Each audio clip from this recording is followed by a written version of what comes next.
War is often described as chaos, tragedy, and destruction, and it is. But behind the noise of battle, another system moves quietly, deliberately, and with long memory, a financial system. A system that does not fire weapons, but funds them. A system that does not march, but expands with every conflict. To understand modern power, you have to look not just at who fights wars, but who structures them. Picture the United States at the moment it begins to step onto the world stage. For much of its early history, it is distant from Europe's endless conflicts. Oceans act as shields. Industry grows, factories multiply. By the time global war erupts on a massive scale, America holds something rare: distance from destruction and capacity for production. This difference changes everything. When war consumes continents, the nations fighting burn through resources at an astonishing speed.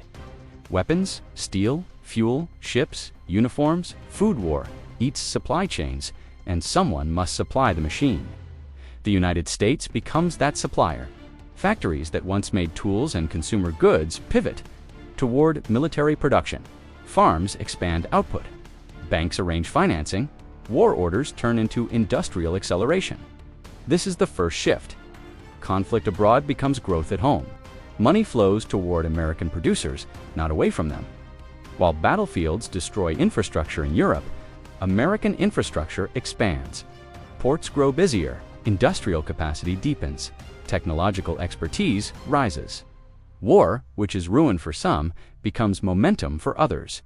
But production alone is not power. Finance is. As European governments struggle to fund prolonged conflict, they turn to borrowing. And the United States, with its growing financial sector, becomes a major lender. Loans flow across the Atlantic. Debt relationships form. When the war ends, the battlefield damage is visible, but the financial links are just beginning to matter. This is where war transforms from event into leverage. Debtor nations must rebuild while carrying obligations. The creditor position creates influence not through occupation, but through terms, refinancing, and dependency. Financial architecture begins to shape geopolitical relationships. Power moves quietly through balance sheets. Then comes the deeper evolution. Modern war is not only fought with soldiers, it is fought with industry, logistics, research, and procurement systems that do not disappear when peace treaties are signed. The mechanisms built to mobilize quickly defense manufacturing, contracting networks, research pipelines, become permanent structures. A new relationship forms between government, industry, and finance. Defense spending is no longer temporary. It becomes predictable. Companies specialize in military technology. Regions depend on defense contracts. Jobs, innovation, and local economies tie themselves to a system that benefits from preparedness, and preparedness means constant investment. War becomes an economic sector. This does not mean wars are created lightly, but it does mean that the capacity for war becomes embedded in the economy. The line between national security and industrial policy begins to blur. Research funded for defense spills into civilian technologies. Aerospace, computing, communications all grow within this structure. Conflict accelerates capability, and capability feeds influence. A nation that can produce advanced systems at scale becomes a central node in global security networks. Allies depend on equipment, support, and coordination. Military relationships become economic relationships. Economic relationships become political alignment. The structure expands outward. Here is the key insight. War spending is not just cost, it is also allocation. It directs capital, talent, and innovation towards certain sectors and regions. Over time, this shapes the economy's core strengths. The United States develops unmatched logistics, advanced research institutions, and global financial reinforced through cycles of mobilization. The public story of war is about battles. The structural story is about systems built to support those battles and what those systems become afterward. When you look at power in the modern world, you are not just seeing diplomacy or military presence. You are seeing decades of financial architecture formed in response to conflict. You are seeing industries scaled by defense demand. You are seeing alliances tied together through procurement, aid, and shared infrastructure. War, in this sense, becomes a force that reorganizes the economy and extends influence far beyond the battlefield. But this transformation carries tension. Because when large parts of the economy link to defense systems, incentives grow complex. Security, industry, employment, and geopolitics intertwine. Decisions ripple across financial markets, corporate strategies, and international relations. This is not a story of simple cause and effect. It is a story of systems that grow around recurring pressures. If you want to understand how modern power structures formed, not just politically, but economically, this is where the trail begins. Not with a single war, but with the realization that conflict reshaped production, finance, and global relationships in ways that outlasted any battlefield victory. And once that system is in place, each new crisis does not start from zero. It plugs into an existing framework, one that turns mobilization into expansion. Stay with this, because the rise of this structure did not stop at supply and loans. It moved into currency, institutions, and the rules that govern global trade. That is where the real leverage appears. Once the industrial and financial machinery is in place, war no longer reshapes only factories and banks. It reshapes the global system itself.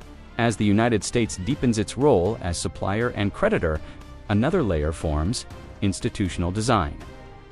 Wars do not just end with ceasefires. They end with negotiations about money, reconstruction, and stability. Who funds rebuilding? Who holds reserves? Which currency others trust? This is where influence moves from contracts to frameworks. After large conflicts, devastated regions need capital, infrastructure, and access to trade. The country with intact industry and strong financial markets sits in a unique position. It can provide funding, coordinate recovery, and shape the institutions that manage flows of money and credit across borders. Institutions are not neutral. They reflect the priorities of their architects. Structures built to stabilize exchange rates, provide reconstruction loans, and manage global liquidity also embed influence. Rules about how currencies convert, how deficits are financed, and how crises are handled determine which economies face pressure and which have flexibility. Over time, these rules matter as much as armies. War becomes the catalyst that justifies building new financial architecture. At the same time, defense relationships deepen. Military cooperation creates channels for technology transfer, training, and procurement. Equipment standards align. Supply chains interlock. Nations that rely on shared systems often align politically as well. Security networks double as economic networks.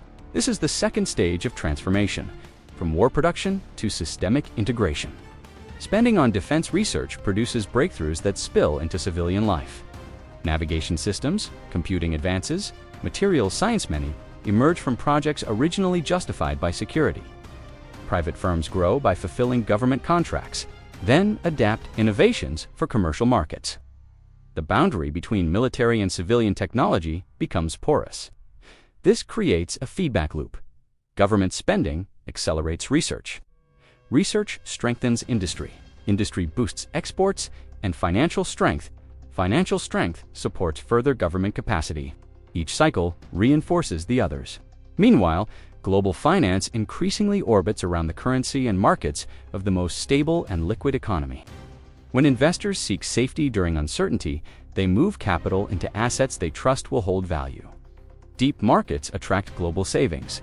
This lowers borrowing costs and expands financial reach. Conflict abroad often increases this effect. Uncertainty pushes capital toward perceived safe centers. This inflow strengthens the financial position of the country seen as stable. It can fund deficits more easily. It can sustain high levels of spending, including defense, without the same immediate constraints others face. This is leverage without occupation.